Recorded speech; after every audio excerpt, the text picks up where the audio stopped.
एक छोटे से शहर के करीब रेलवे लाइन के पास एक बूढ़ी औरत रहती थी। लोग उसे अम्मा जी कहते थे। उसका एक नन्हा सा पोता था जो रोज उसके साथ खेलने आता था।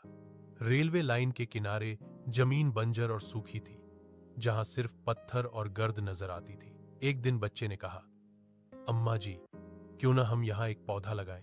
जब ट्रेन गुजरे तो लोग हरियाली देखकर खुश हों। अम्मा जी मुस्कुराईं और बोली, बेटा, नेकी का काम कभी छोटा नहीं होता।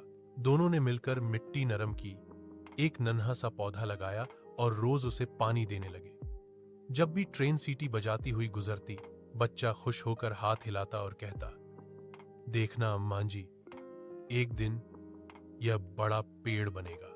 शुरू में लोग हंसते थे कि रेलवे लाइन के पास पौधा कहां परवान चढ़ेगा, मगर अम्मा जी और बच्चा हिम्मत न हारे।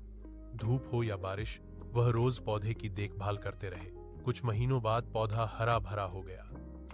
उसकी ठंडी छांव में मुसाफिर बैठने लगे। अब जब ट्रेन गुजरती तो मुसाफिर इस हरियाली को देखकर मुस्कुरा देते। अम्मा जी ने बच्चे से कहा, बेटा, मेहनत और सब्र से बंजर जमीन भी गुलजार बन जाती है। बच्चे ने खुश होकर पौधे को देखा और दिल में अहद किया कि वह जिंदगी भर दरख्त लगाता रहेगा।